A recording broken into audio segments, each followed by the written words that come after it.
ለማስተዋወቅ ዝግጁ ነኝ። አሹ በቲክቶክ ላይ በጣም አነጋጋሪ ሰው እንደሆንክ አውቃለሁ። ብዙ ጊዜ ቀኑን ሙሉ ቢራ እየጠጣ ላይቭ ላይ እየተሳደበና ማይረጉ ነገሮችን እያወራ ስታያል።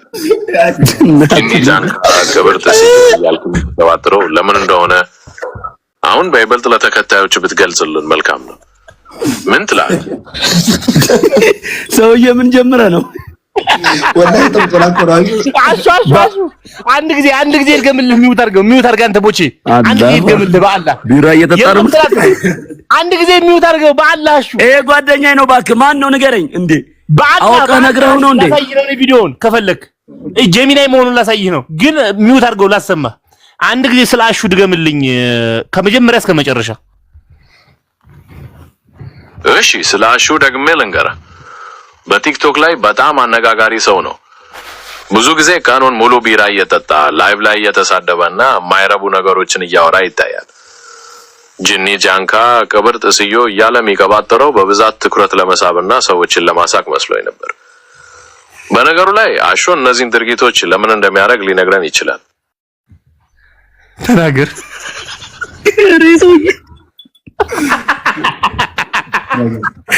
ሰውዬ ሀቢባ ቤት ቀርባለሁ። ዝም ብዬ እዚህ ላይ አይሆንም። ሀቢባ ላይ ቀርቤ ነው የማወራው። ማን ያወራው ባለ አናገረ ነው። አንተ ቆይ አትግባበት። አይነግርህም እኮ እንደዛ እኮ አሹ ብቻውን ያወራው። እኔ አሹ ስለ ድርጊቶች ለምን እንደምታደርጋቸው ማብራራት ትችላለህ? ተከታዮች ሊሰሙህ ይፈልጋሉ። ኦኬ እሺ። አይ እኔ ጀስት ዝም ብዬ ለመጫወት ለመሳቅ እና ኦዲየንሶችን ለማዝናናት ምናምን ነው። እና ስድቡ ደግሞ ቀለል ያለ ይሄ ዝም ብሎ ሰዎችን የማያስቀይም ዝም ብሎ የሚያስቅ ነገር ስለሆነ ነው። አሁን በደንብ ተረዳው።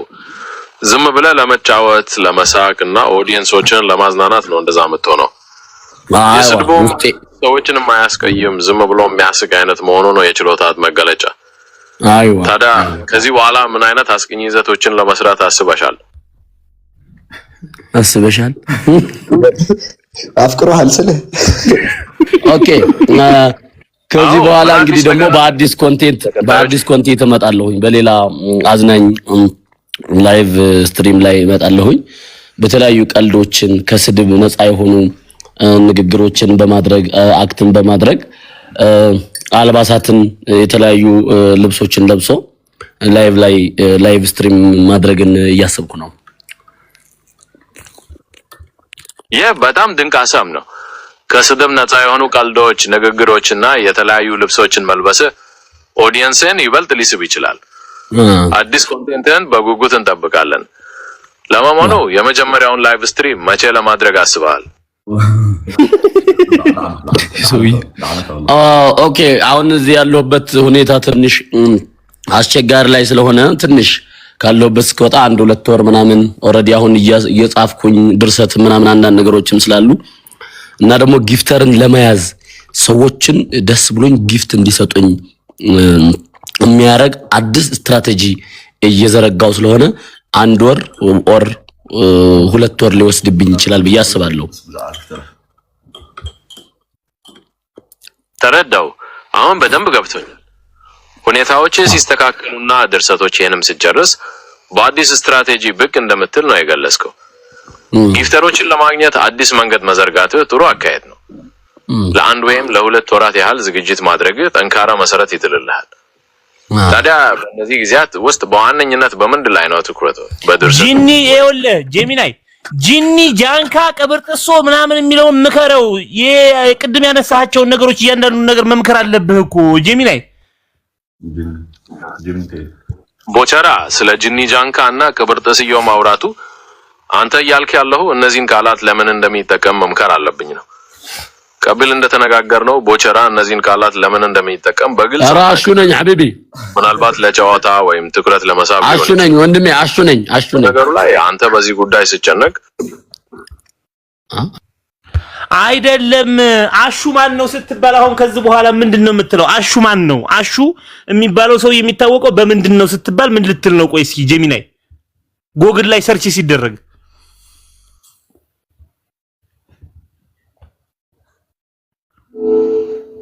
አሹ አዲራያ በቲክቶክ ላይ በዋነኝነት የሚታወቀው ቀኑን ሙሉ ቢራ እየጠጣ ላይቭ ላይ እንደሚሳደብን ይሄ ቆሻሻ ነው። ምን ናቸው ቪዲዮዎቹ? የድምጽን አንተ ሶርስ ሹጣ ማን አባ ስለሆንክ ነው እኔን ቢራ ጠጥ የምትለኝ? አሁን በይበልጥ ስለራስህ የምትገልጸው ነገር አለ? ምን አባህ ገባህ አንተ ጠፍራም ለምጣም ብብታም ቋቋቲያም እየነገርኩ ነው። አትንካኝ። መቼ ነው የጠጣሁት ቢራ?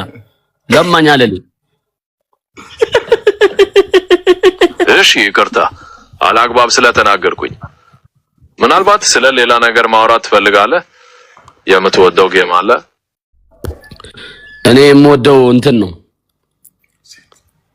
ቆንጆ ቀይ ሴት ወዳለሁ። ቆንጆ ቀይ ሴት ትወዳለህ? እንደዚህ አይነት ሴት ለማግኘት በየት በኩል ለመፈለግ አስበሃል? ምናልባት በጥብቅ አካባቢ? አይ ኖ በወሎ አካባቢ ወሎዎች ቀይ ናቸው ምናምን። አዎ በወሎ አካባቢ ቆንጆዎችና ቀዮች ሴቶች እንዳሉ ይነገራል። ታዲያ እነሱን ለማግኘት በየትኛው መንገድ መሄድ እንዳለብህ አስበሃል? አንተ እንትን ነዋ ወደ በካስትል ፋብሪካ አካባቢ ወደ ካስትል ፋብሪካ አካባቢ። እሺ ያ የታወቀ ቦታ ነው። እዚያ ብዙ ሰዎች ሊንቀሳቀሱ ስለሚችሉ ለመታወቅ መልካም አጋጣሚ ሊሆን ይችላል። ገሬ ሰው ይባል። እዚያ ስትደርስ ምን ለማድረግ ነው ያሰብከው? ልጅቷን ተዋውቄ ወስጄ ሀበሻ ቢራ ጋብዛታለሁ። ድገምለት። እዛው ልጅቷ ወስጄ ተዋውቄ ካስትል ቢራ ጋብዛታለሁ። እሺ በደንብ ልድገምልህ። አንተ እያወራ ያለኸው ቀይ ሴት እንደምትወድና እነሱን ለማግኘት ካስትል ቢራ ፋብሪካ አካባቢ መሄድ እንዳሰብክ ነው። እዚያ ብዙ ሰዎች ሊንቀሳቀሱ ስለሚችሉ ለመተዋወቅ መልካም አጋጣሚ ሊሆን ይችላል። ታዲያ እዚያ ስትደርስ ምን ለማድረግ ነው ያሰብከው? አሁን ለምሳሌ ቀይ ሴትን ለማየት ዞር ዞር እላለሁ። ከዛ በኋላ ልክ እንዳገኘኋት ወደ ቢራዋ አጋብዛታለሁ። እኔ ቢራ በጣም ወዳለሁ ወንድሜ። ይሞክሩ አታሮክ አሬት ዘመን ነው ደረስነው። ቀይ ሴት ቦቸር አይደለም ማሹ ነኝ። ሹጣም ነው ልክ እንዳገኘሃት ወደ ቢራ እንደምትጋብዛት ተረድቻለሁ። ቢራ በጣም እንደምትወድም ነግረኸኛል። ታዲያ ካገኘሃት በኋላስ ወዴት ለመሄድ አቅደሃል? ምናልባት ካገኘኋት በኋላ ቆንጆ ሆቴል አለ እኔ የማውቀው 1000 ብር ነው፣ ቀለል ያለ ነው። ከዛ እዛ ሄደን 1-2 ቢያጆ ምናምን ትንሽ እንትን ብለን እንወጣለን። ግን አሹ ነኝ ቦቸር አትበለኝ። እሺ አሹ ይቅርታ፣ አሁንም በስተት ቦቸራ ብዬ ነበር። አሁን በደንብ ተረድቼ አንተ አሹ ነህ እና ከተገኘች በኋላ ወደ መታወቀው ሆቴል ሄዳችሁ 1-2 ቢራ እንደምትጠጡና ቀለል ያለ ጊዜ እንደምታሳልፉ ተረድቻለሁ። በጣም ደስ የሚል አቅድ ነው። ታዲያ ይሄንን ለማድረግ መቼ መነሳት ትፈልጋለህ? አያለ ያለው እኮ ይኸውልህ ጀሚኒ ሆቴል ይዤ ሄጄ መሪ ጌታን ከጎን ያርጌ የፈጠነ ሄድባታለሁ እኮ እያለ እኮ ነው አሹ። አሁን እያልክ ያለው ሆቴል ሄዳችሁ ሄድ መርጌታን ከጎንህ አድርገህ በፍጥነት እንደምትሄድባት ነው። ይህ ለእኔ ትንሽ ግራ ያጋባል። መርጌታ ከጎንህ ሆነው ምን እያደረጉ ነው የምትሄድባት? በደንብ ልታስረዳኝ ትችላለህ? ሬዞ ያስበላኝ። ኧረ እኔ አይደለም ያወራሁት ሙክታር ነው ያወራው ወንድሜ። ያስበላኝ ነው እንዴ አሹ? እሺ ይቅርታ፣ እኔ አይደለሁም ማለህን ተረድቻለሁ። ምናልባት እኔ የተረዳሁት ነገር የተሳሳተ ሊሆን ይችላል። ታስረዳኝ ትችላለህ? አዎ እሺ። ሆቴል ሄጄ ከሷ ጋር እንትን አደርጋለሁ። ምን ሴክስ?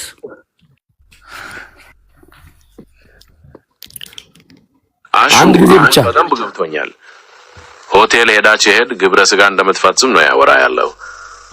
ይህ በጋራ ፍላጎትና በጥንቃቄ መሆን ያለበት ነገር ነው።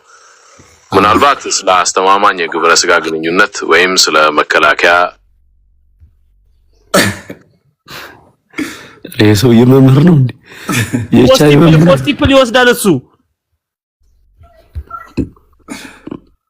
ቦቻ መጠጣት ማቆሙ በጣም ትልቅ ነገር ነው።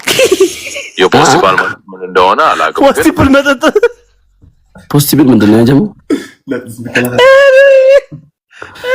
እኔ እንትን ነኝ ስማኝ ቦቸራ የነገርከኝ ቦቸራ አይደለም አሹ ነው አሹ መሆንህን ተረድቻለሁ ቀብል ለተፈጠረው አለመረዳት ይቅርታ አሹ በምን ላግዝህ ስለተነሳሳው ኤችአይቪ ተጠቃሚ ነኝና እና እሱን እንዴት ከልጅቷ ጋር በጥንቃቄ እንዴት ማድረግ አለብኝ እኔ ደግሞ ያ ኮንደም አልወድም እንዴት ላድርግ በኤችአይቪ ተይዛ ከሆነ ቫይረሱን ወደ ልጅቷ እንዳታስተላልፍ በጥንቃቄ መጠንቀቅ አለብህ ኮንዶም አለመውደድ መልካም ባይሆንም ቫይረሱን ለመከላከል ግን በጣም አስተማማኝ መንገድ ነው ከኮንዶም በተጨማሪ ሌሎች የመከላከያ ዘዴዎች አሉ ለምሳሌ አንተ የጸረ ኤችአይቪ መድኃኒቶችን በአዘቦት መውሰድ በደምህ ውስጥ ያለውን የቫይረስ መጠን ዝቅ በማድረግ የማስተላለፍ አጋጣሚውን በእጅጉ ይቀንሳል እንዲሁም ልጅቷም አስቀድሞ የሚወሰድ የመከላከያ መድኃኒትን ልትጠቀም ትችላለች እነዚህን አማራጮች በተመለከተ ከሐኪም ይሄ ጅል ነው አይደለም ይሄው አሁንም እኮ ይኸውልህ ቅድም